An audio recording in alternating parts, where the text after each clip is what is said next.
is kept in contact with a neutral body,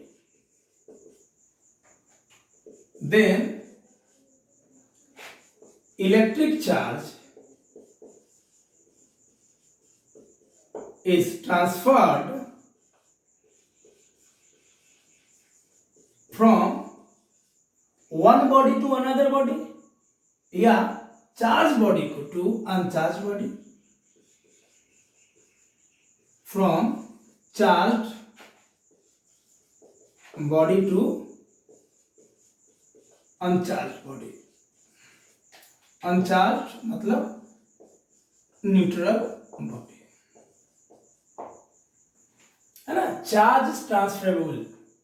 When a charged body is kept in contact with a neutral body, then electric charge is transferred from charged body to uncharged neutral body. और इसकी जानकारी हम second lecture में अवश्य देंगे, क्योंकि हम लोग के पास टॉपिक हो जाएगा है ना, method of charging.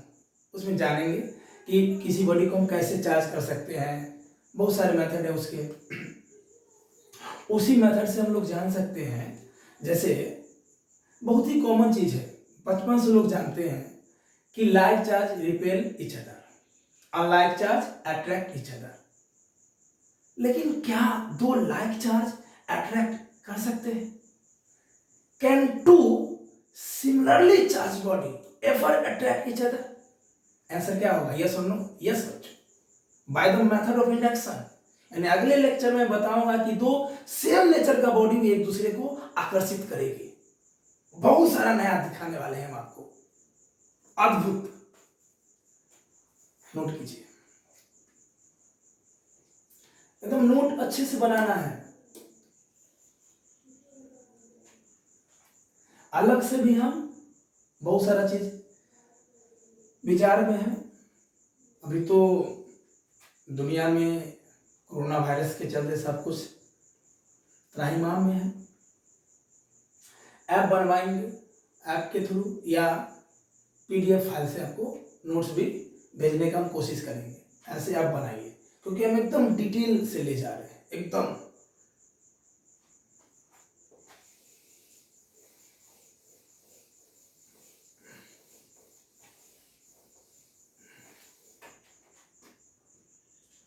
Next 6 number.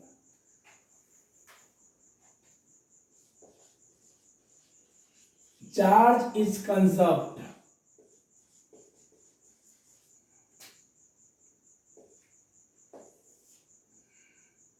बाबू ये सब टॉपिक भी है, प्रॉपर्टी भी है.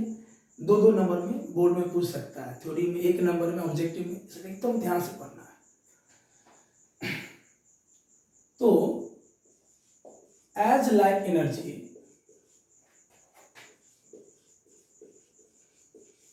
as like energy, charge is conserved. Energy की तरह चार्ज कंजर्व्ड है.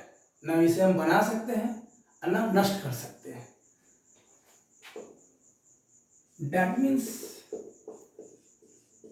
net charge of an isolated system, net charge of an isolated system remains constant. It only transfers from one body to another body. अच्छे से बहुत पढ़ना है और comment में अपना फीडबैक देना है, ताकि हम और भी सारा चीज़ों पे काम कर सके. चाहे कोई भी बात हो, छोटा से छोटा बात भी बताना है. आइए बच्चों, इसका हम डिटेल एनालिसिस करते हैं कि charge conserved. As like energy charge is conserved, मतलब एनर्जी की तरह हम चार्ज को बना सकते हैं ना बिगाड़ सकते हैं. Net charge of an isolated system. Isolated मतलब जो अपने में हो, बिल्कुल सराउंडिंग्स अलग, जैसे अभी सबसे सुनहरा मौका कहते हैं ना कि आइसोलेशन में रखा हुआ है कोरोना वायरस के चलते, आइसोलेशन में भर्ती है, मतलब सराउंडिंग से कोई लेना देना नहीं है, अकेले रूम में पड़े रहिए, ना कोई आपको कुछ दे सकता है ना किसी से कुछ ले सकते हैं, क्योंकि सटने से फैल जाएगा, है कि नहीं। अभी तो सबसे बेहतर शब्द है आइसोलेटेड, आइसोलेशन, कोई मतलब नहीं दुनिया जहान से। Net charge of an isolated system remains constant. It only transfers from one body to another body. आइए हम डायग्राम से समझाते हैं, नोट कीजिए इसको।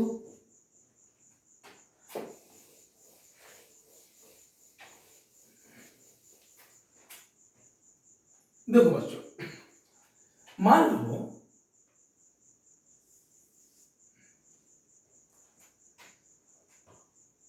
ये कोई सिस्टम है, आइसोलेटेड सिस्टम है, मतलब ये सराउंडिंग है। आइसोलेटेड मतलब अगर इसके पास दो बॉडी है,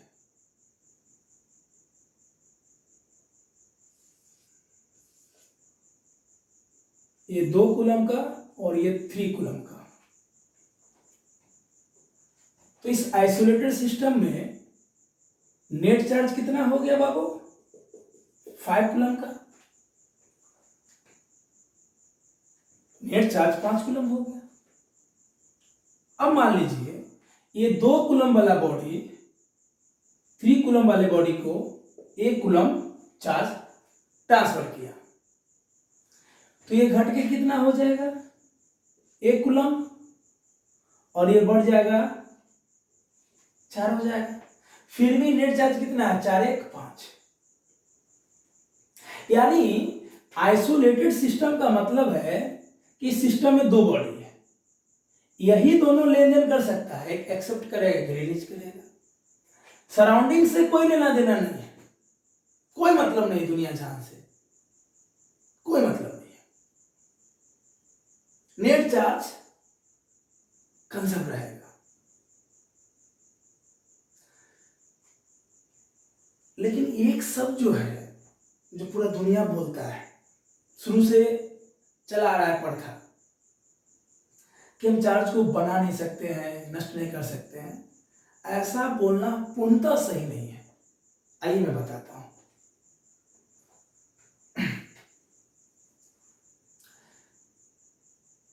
मैं दोनों बात पे गौर करता हूं, डिस्ट्रॉय और क्रिएटेड का, कि जैसे ये 1 कूलम है और ये था 2 कूलम बॉडी और ये 3 कूलम का बॉडी था। तो एक तो हमने बताया कि एक बॉडी लॉस किया, गेन किया, और नेट चार्ज पे कोई प्रभाव नहीं पड़ा क्योंकि चार्ज कंजर्व है। लेकिन क्या ऐसा संभव है कि एक बॉडी अपना चार्ज लॉस करे और दूसरा बॉडी का चार्ज रिमेन्स कांस्टेंट रहे आइसोलेटेड सिस्टम में? मतलब ये 2 कूलम वाला बॉडी 1 कूलम चार्ज इसको दे दिया, ट्रांसफर कर दिया, लेकिन इसके पास 3 कूलम ही चार्ज हो। ऐसा कब हो सकता है? जब ये 1 कूलम चार्ज डिस्ट्रॉय कर दे। क्या ऐसा संभव है? पहले के जमाने में नहीं, लेकिन 2020 में हम बोल सकते हैं ये कथन पूर्णतः सही नहीं है, क्योंकि स्पेस में, पॉइंट में, किसी पॉइंट ऑफ टाइम में अगर पॉजिटिव चार्ज क्रिएट होता है तो उसी पॉइंट में उतना ही निगेटिव चार्ज क्रिएट होगा, ताकि दोनों का सम 0 हो जाए। मतलब क्रिएट हो सकता है स्पेस में, किसी पॉइंट में, पॉइंट ऑफ टाइम में अगर कोई चार्ज डिस्ट्रॉय होता है तो ये डिस्ट्रॉय तभी होगा जब उसी समय नेगेटिव चार्ज से ये इंटरेक्ट कर जाए ताकि ये डिस्ट्रॉय हो जाए। हाँ, नेट चार्ज पे कोई प्रभाव नहीं पड़ रहा है, नेट चार्ज 0 है उस पॉइंट ऑफ टाइम के लिए। क्रिएट हुआ तो नेगेटिव भी क्रिएट हुआ ताकि नेट वैल्यू 0 हो जाए। डिस्ट्रॉय हुआ, डिस्ट्रॉय तभी होगा जब ये नेगेटिव से इंटरेक्ट करेगा। चार्ज तो कंजर्व है, ये वाक्य पूर्णतः सत्य है, लेकिन ये बोलना बिल्कुल सही नहीं होगा कि हम क्रिएट और डिस्ट्रॉय नहीं कर सकते। तो ये था एक्स्ट्रा जानकारी। तो फाइनली किसी भी आइसोलेटेड सिस्टम का चार्ज कंजर्व होगा। आइसोलेटेड मतलब जिसको सराउंडिंग से लेना देना नहीं है।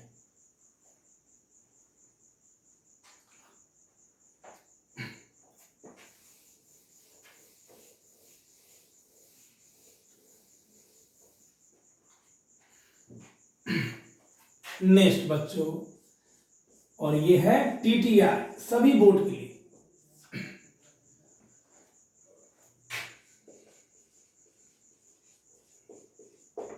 चार्जेस क्वांटाइज्ड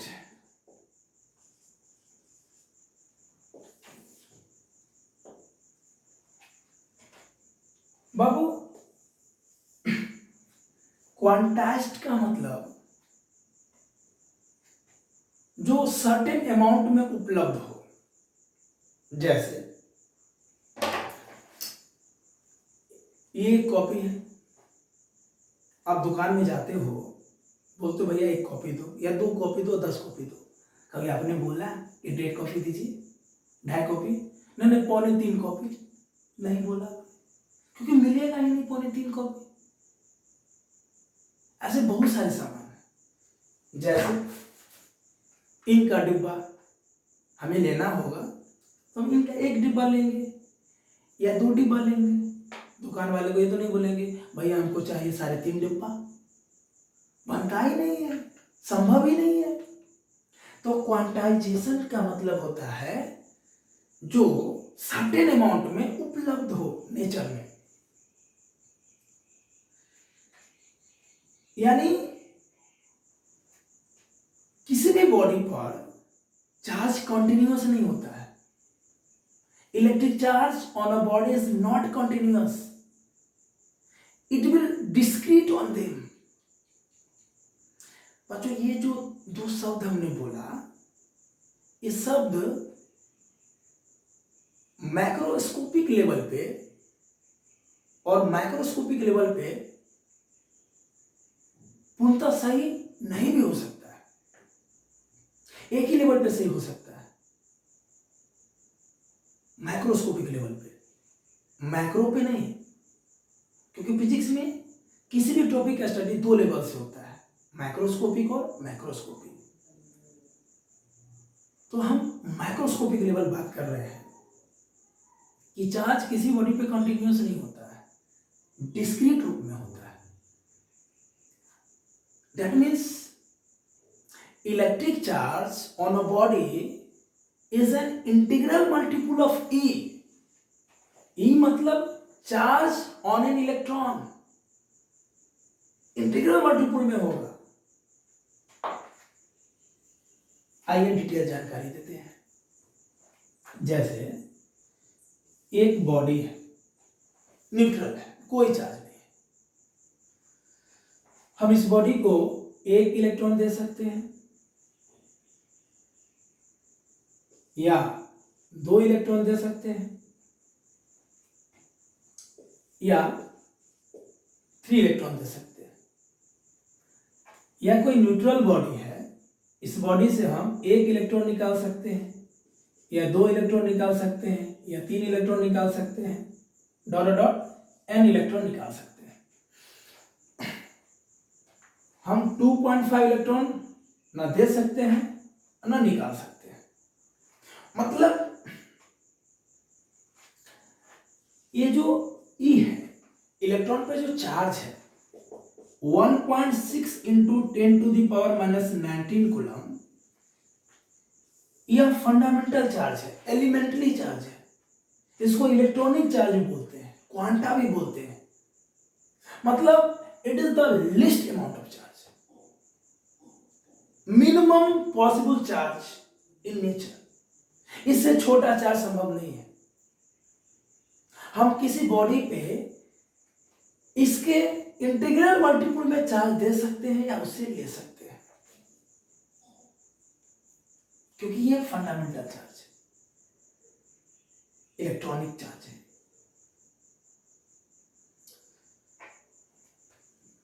तो क्या होगा इसका definition?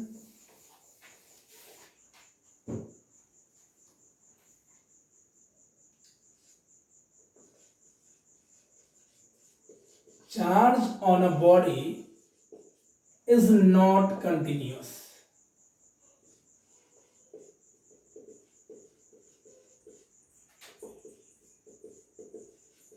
It will discrete on them. Actually,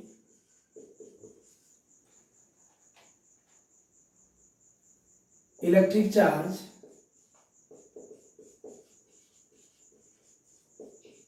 is an integral multiple of E. E means charge on an electron.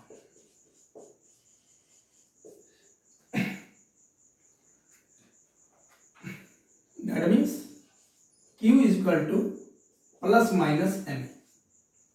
Formula का कॉन्सेप्ट क्लियर है कि हम किसी भी एटम से, जैसे हम उदाहरण लेते हैं कार्बन का, कार्बन का उदाहरण लेते हैं। कार्बन के पास 6 प्रोटॉन और 6 इलेक्ट्रॉन, मतलब न्यूट्रल है। अगर 6 प्रोटॉन न्यूक्लियस में और 6 इलेक्ट्रॉन आउटर मोस्ट शेल में, अगर हम इसको एक इलेक्ट्रॉन दिए किसी दूसरे बॉडी से, किसी प्रोसेस के द्वारा, तो कितना इलेक्ट्रॉन हो गया? 7 इलेक्ट्रॉन।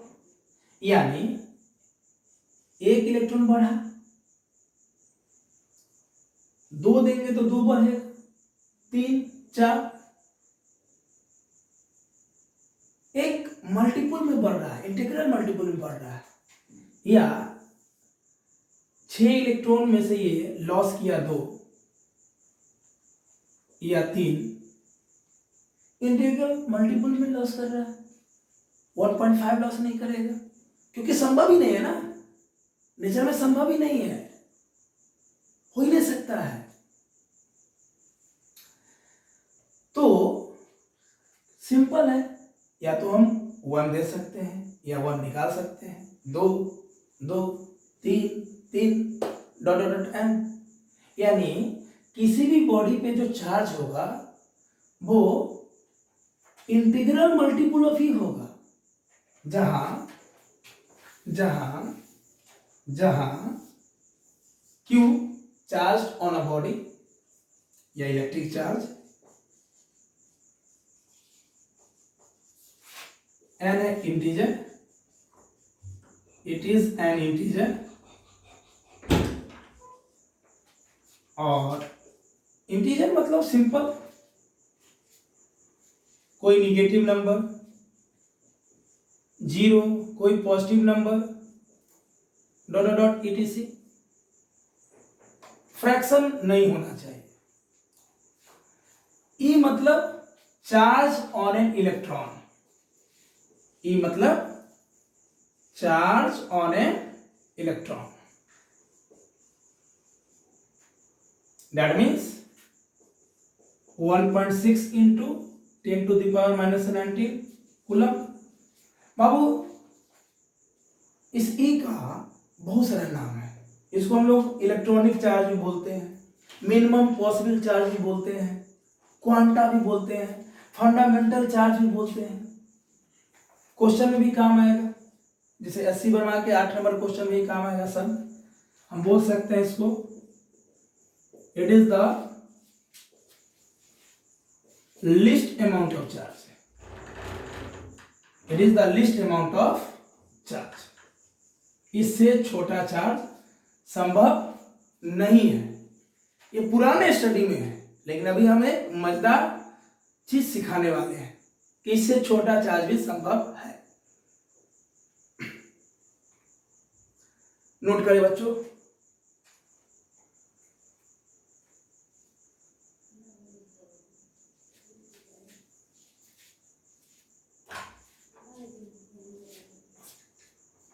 तो चलिए बच्चे आगे, समझ में आ रहा है एक एक लाइन। कहीं भी प्रॉब्लम है तो बोलना है, ऐसे ध्यान से सुनने प्रॉब्लम होगा ही नहीं, हो ही नहीं सकता है कि डॉट हो मेरे क्लास में। तो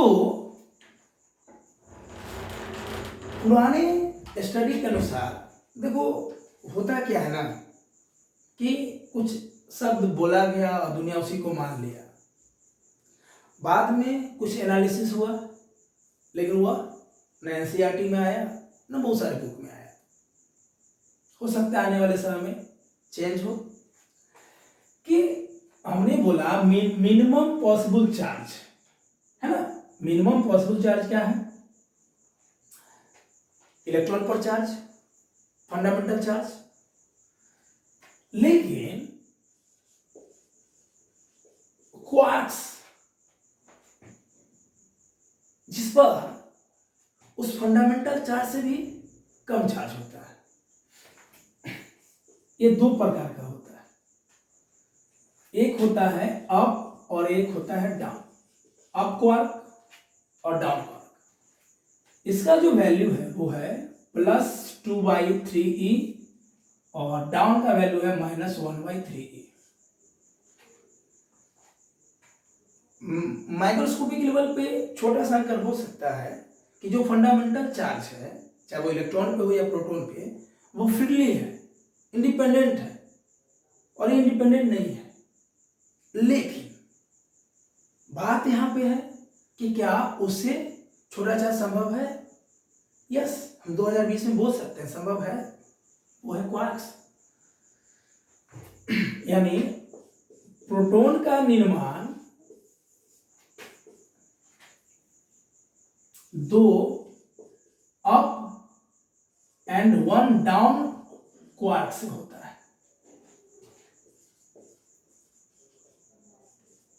ये बाबू नोट में आप लोग लिख लीजिएगा, एक्स्ट्रा जानकारी है। और न्यूट्रॉन का निर्माण 1 अप एंड 2 डाउन क्वार्क से होता है।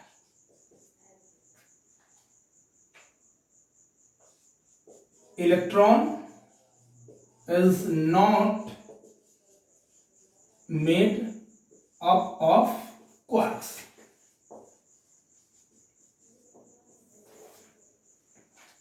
ये एक्स्ट्रा जानकारी है, यानी जो सिलेबस में है वही लेके हम चल रहे हैं। थोड़ा सा एक्स्ट्रा जानकारी दे रहे हैं कि कुछ चीजें ऐसी हैं जो अब चेंज होना चाहिए सिलेबस में। जैसे मिनिमम पॉसिबल चार्ज जो इलेक्ट्रॉन पे है उससे भी मिनिमम है।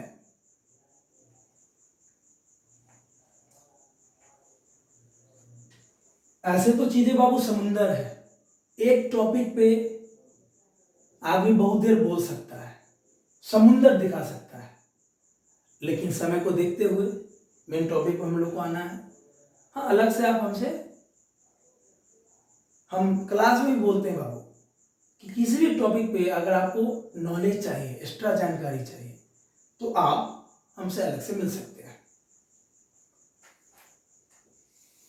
या ऐसा तो व्यवस्था करेंगे कि ऑनलाइन ही, जैसे जब लाइव क्लास होगा तो और मजा आने आएगा।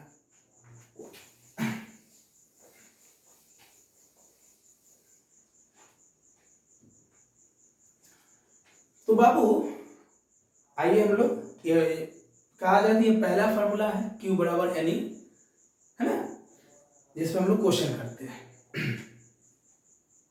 तो ध्यान क्या रखना क्वेश्चन बनाते समय, ये प्लस माइनस का क्या मतलब है। जब कोई बॉडी अपना इलेक्ट्रॉन लॉस करेगा तब हम लोग प्लस लेके चलेंगे, क्योंकि बॉडी पॉजिटिवली चार्ज बॉडी बन जाएगा। और जब कोई बॉडी इलेक्ट्रॉन गेन करेगा तो वो निगेटिवली चार्ज बॉडी बन जाएगा, तो हम माइनस लेके चलेंगे।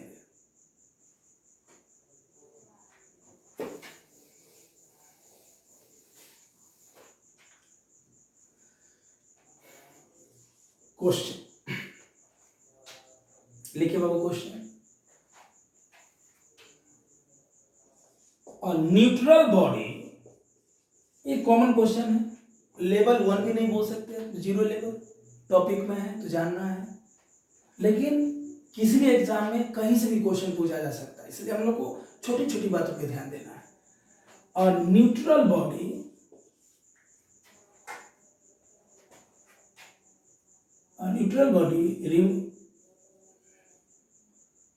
removed 1.6 into 10 to the power 13 electrons.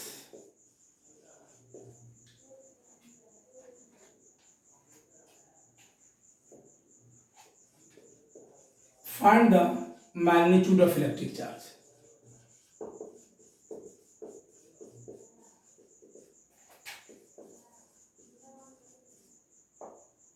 तो कुछ नहीं करना बाबू, Q बराबर NE,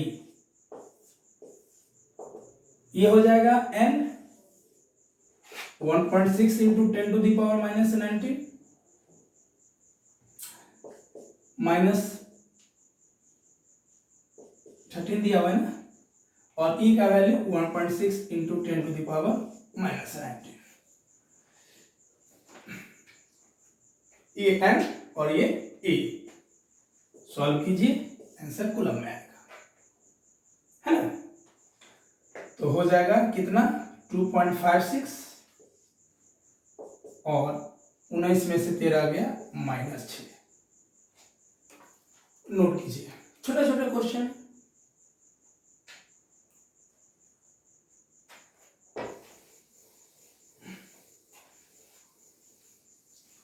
तो बाबू इस वाले क्वेश्चन में प्लस साइन होगा कि माइनस?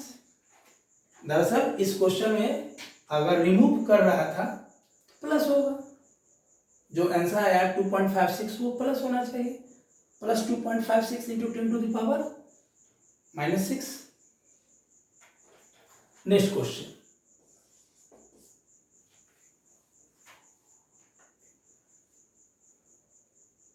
और neutral body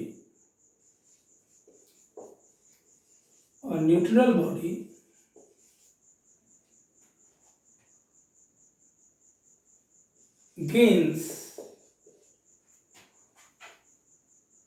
2 into 10 to the power 4 electrons.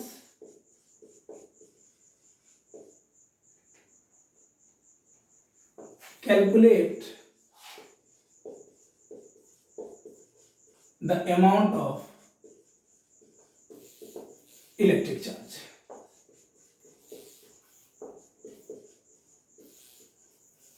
तो क्या होगा बाबू, Q बराबर NE, N 2 into 10 to the power 4 और E का वैल्यू आपको मालूम है, चार्ज ऑन एन इलेक्ट्रॉन 16 दूना 32 मतलब 3.2 और 19 में से 4 गया -15 कूलम।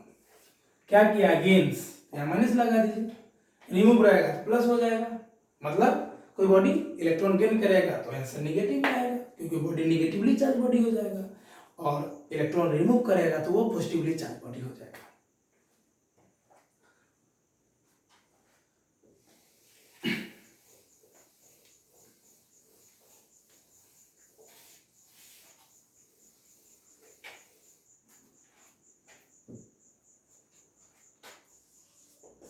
सिंपल सा क्वेश्चन करके भी दे देगा कि एक कूलम में कितना इलेक्ट्रॉन हो सकता है, 10 कूलम में कितना इलेक्ट्रॉन हो सकता है।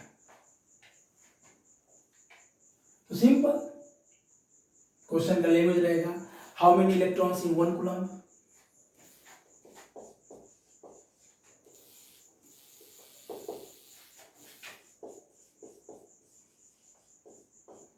इन 1 कूलम ऑफ चार्ज। तो देखो बाबू कुछ नहीं करना है, Q बराबर है नहीं, सिंपल, यानी यहाँ पे चार्ज दिया हुआ है, E मालूम है, तो बचा क्या N क्या हो जाएगा Q by. Halwa halwa numerical है, मजा आएगा नया टॉपिक में जब धांसू धांसू न्यूमेरिकल हम लोग करेंगे 0 से इन्फिनिटी तक। Q का वैल्यू 1 कूलम और E का वैल्यू आपको मालूम है। इसको सॉल्व कीजिए, सॉल्व करने पे आएगा 6.25 into 10 to the power 18। Clear?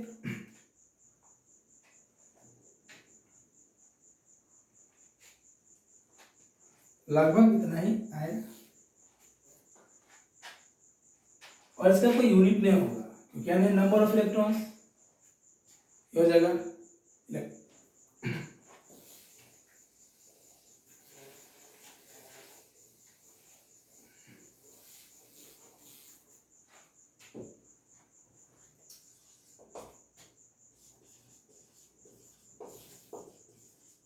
Can a body have 4.8 into 10 to the power minus 20 coulomb charge?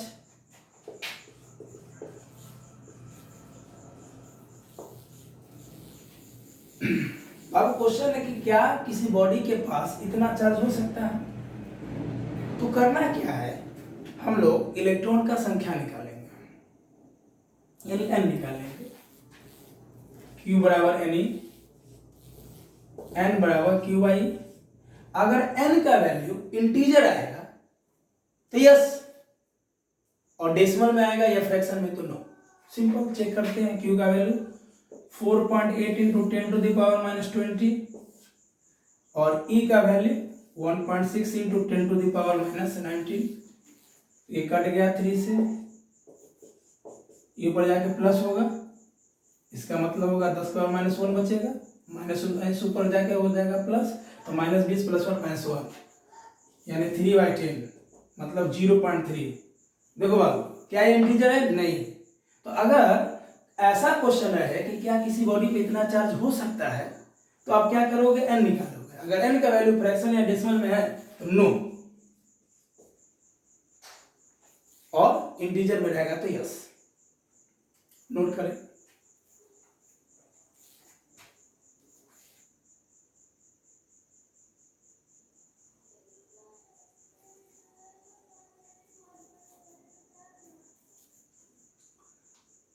Next question इसी तर्ज पे लेते हैं।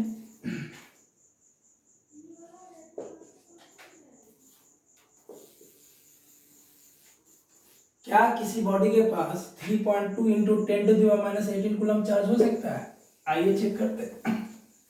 क्या तरीका, जैसा कि हम लोग थ्योरी में पढ़े हैं कि किसी भी बॉडी पे चार्ज E के इंटीग्रल मल्टीपल में ही हो सकता है।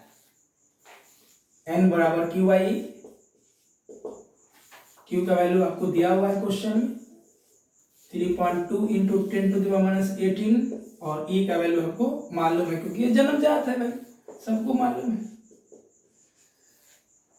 तो ये हो गया 2 से कट गया, 2 इंटू ऊपर जाकर प्लस यानी 10 20। क्या बाबू इंटीजर? यस यस, किसी बॉडी पे इतना चार्ज हो सकता है, संभव है। नोट कर।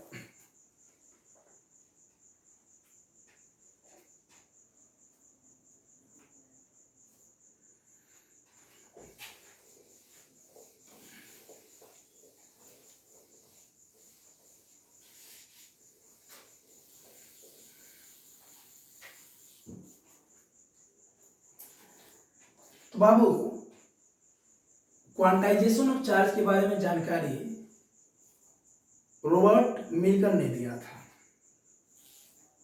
ध्यान रखना है सब एक्स्ट्रा जानकारी, जैसे बताए थे शुरू में कि टाइप्स ऑफ चार्ज के बारे में जानकारी ड्यूफी ने दिया और चार्ज का जो नाम रखा गया वो बेंजामिन के द्वारा रखा गया। उसी प्रकार quantization of charge Robert Milton का एक्सपेरिमेंट था। तो जिस प्रकार चार्ज क्वांटाइज्ड है और हम जानते हैं कि चार्ज मास से एसोसिएटेड है, दैट मीन्स मास भी क्वांटाइज्ड है। लेकिन ऐसा थ्योरी एस्टैब्लिश्ड नहीं हुआ, कोई ध्यान नहीं दिया। अगर मास क्वांटाइज्ड है तो एनर्जी भी क्वांटाइज्ड है और एंगुलर मोमेंटम भी क्वांटाइज्ड है, ये बात को ध्यान रखना है ना। तो जिस प्रकार Q बराबर NE, उसी प्रकार हम किसी बॉडी पे मास निकालेंगे तो वो हो जाएगा N और EM। जैसे Q चार्ज है, Q charge on a body, M mass of the body, N integer, E electron का चार्ज, EM इलेक्ट्रॉन का मास। और इसका वैल्यू तो आपको मालूम है 9.1 इंटू 10⁻31 kg। तो कहीं पे क्वेश्चन ऐसा रह सकता है कि किसी पेपर से या सिल्क क्लॉथ को ग्लास रॉड से रब किया गया तो कितना मास ट्रांसफर हुआ, तो इसी तर्ज पे बनाया जाएगा। आगे जब हम लोग कूलम्ब्स लॉ पे क्वेश्चन करेंगे तो ऐसा मिक्स क्वेश्चन आता है, इसमें क्वेश्चन करेंगे आगे। आइए बाबू अब आगे लेके चलते हैं।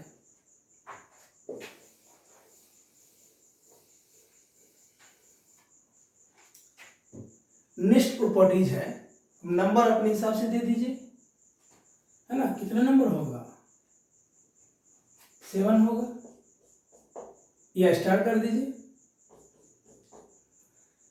Charge is invariant,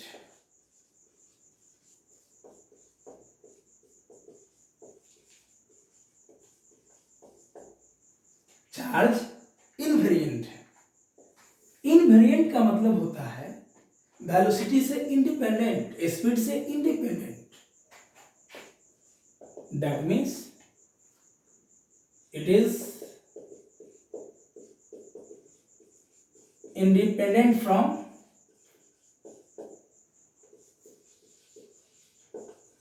velocity.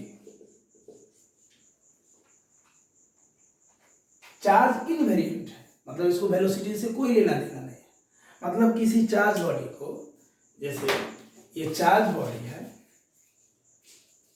ये कोई चार्ज बॉडी है, इसको हम किसी वेलोसिटी से फेंकेंगे तो ये प्रभावित नहीं होगा, लेकिन मास प्रभावित होगा। तो नोट में but mass of a body depends on velocity as by the equation m बराबर m naught by root under 1 minus b square by c square.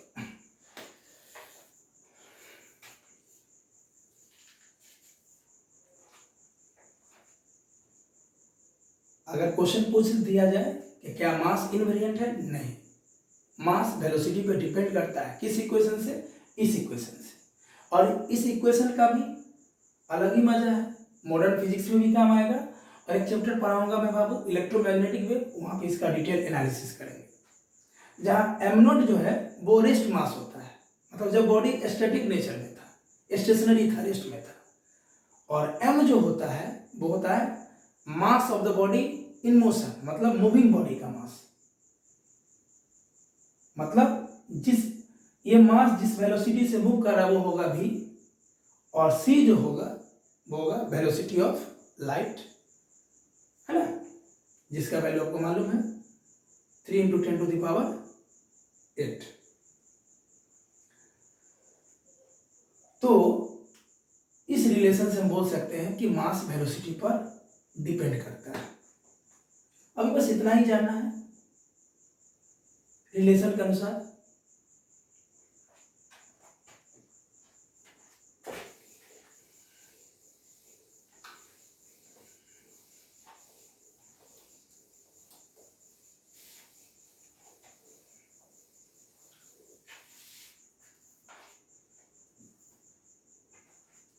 Next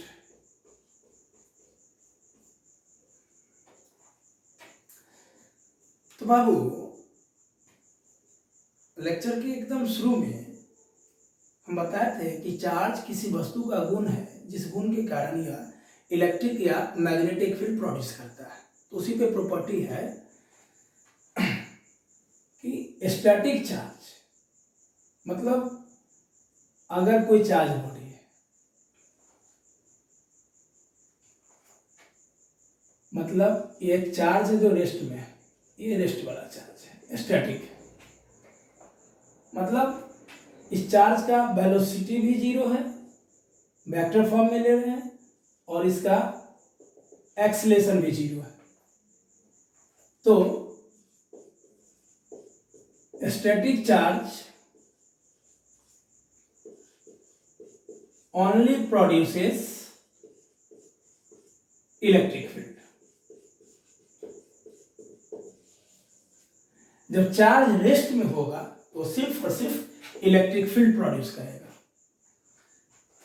लेकिन जब चार्ज मोशन में होगा तो मोशन का हम लोग दो फॉर्म देखेंगे। मतलब जब चार्ज मोशन में है, मतलब मूविंग है, इसका दो फॉर्म होगा। जब इसकी वेलोसिटी कांस्टेंट हो, अगर वेलोसिटी कांस्टेंट होगा तो एक्सेलरेशन क्या होगा? जीरो। अगर चार्ज मोशन में है, मूविंग है, तो हम लोग बोल सकते हैं मूविंग चार्ज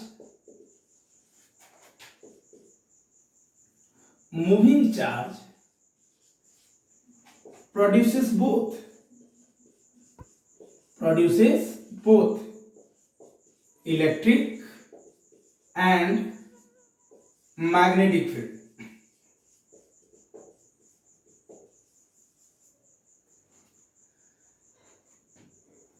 जब चार्ज रेस्ट में रहेगा तो सिर्फ इलेक्ट्रिक फील्ड प्रोड्यूस करेगा, और जब वो मोशन में होगा तो मोशन में कैसा मोशन? जब वेलोसिटी कांस्टेंट हो, मतलब अनएक्सेलरेटेड हो, एक ही स्पीड से मूव कर रहा हो, वेलोसिटी ना मैग्नीट्यूड में ना डायरेक्शन में बदलाव होना चाहिए, मतलब moving charge produces both electric and magnetic field.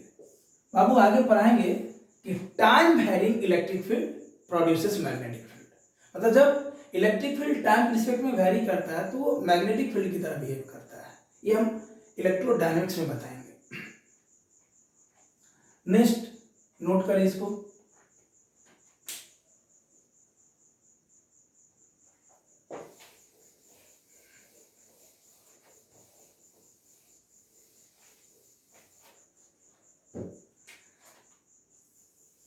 अब चार्ज मान लीजिए एक्सेलेरेटेड है,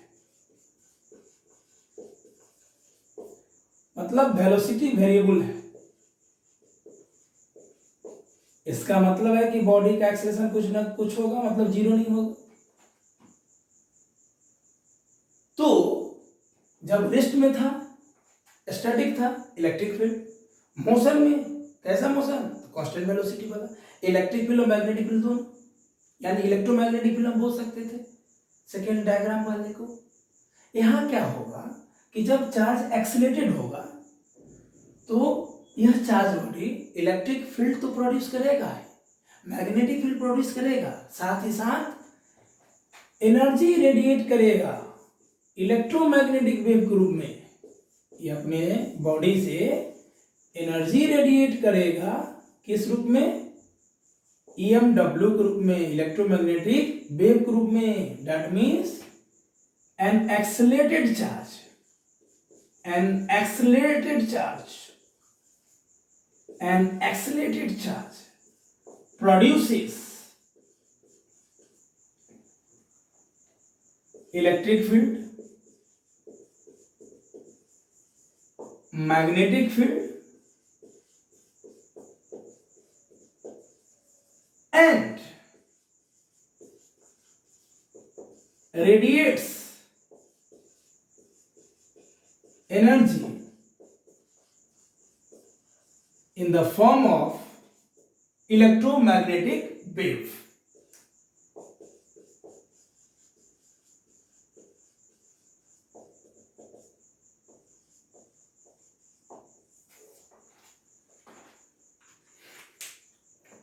नोट कीजिए बच्चों। इसे ये जो प्रॉपर्टी है 8 नंबर, इसकी विशेष जानकारी, क्योंकि मोशन का बात आ गया बच्चों, और चैप्टर का नाम क्या है, इलेक्ट्रोस्टैटिक्स, यानी चार्ज को रेस्ट में मान के पढ़ना है। तो हम लोग अभी स्टैटिक नेचर पे ज़्यादा से ज़्यादा फोकस करेंगे।